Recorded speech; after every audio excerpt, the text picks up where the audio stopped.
Increased frequency of urination అంటాం దీన్ని. Physiological causes ఉంటాయి, పెథలాజికల్ కాజెస్ ఉంటాయి.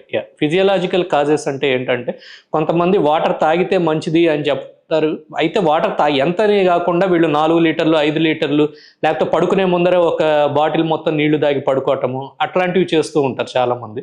సో అది జనరల్గానే వాళ్ళలో యూరినేషన్ ఎక్కువ ఉంటుంది. సో ఇది ఒక ఫిజియలాజికల్ ఇష్యూ. అయితే పెథలాజికల్గా ఏంటంటే కొంతమందికి యూరినరీ ట్రాక్ట్ ఇన్ఫెక్షన్, ఏదన్నా యూరిన్ ఇన్ఫెక్షన్ ఉన్నప్పుడు కానీ, డయాబెటీస్ ఎస్పెషల్లీ అన్కంట్రోల్డ్ డయాబెటీస్ ఉన్నప్పుడు, లేకపోతే బ్లాడర్ని ఇరిటేట్ చేసేవి ఏమన్నా బ్లాడర్లో ఉంటే స్టోన్స్ కానీ ట్యూమర్స్ కానీ ఏదున్నా కానీ ఇంక్రీజ్డ్ ఫ్రీక్వెన్సీ ఆఫ్ యూరినేషన్ అనేది ఉంటుంది. సో యూజువల్గా మనం day time increased frequency of urination కన్నా night time increased frequency of urination ఉంటే దాన్ని ఫర్దర్గా ఎవాల్యుయేట్ చేయాల్సిన అవసరం ఉంటుంది. సో అది more pathological in issue. MedPlus లో అదే మెడిసిన్ అదే క్వాలిటీ, మార్కెటింగ్ డిస్ట్రిబ్యూషన్ ఇంకోటి అంటూ వీళ్ళకి అదనపు ఛార్జీలు ఉండవు. అందువల్లే 50 to 80% డిస్కౌంట్ లో మనకు అందిస్తున్నారు.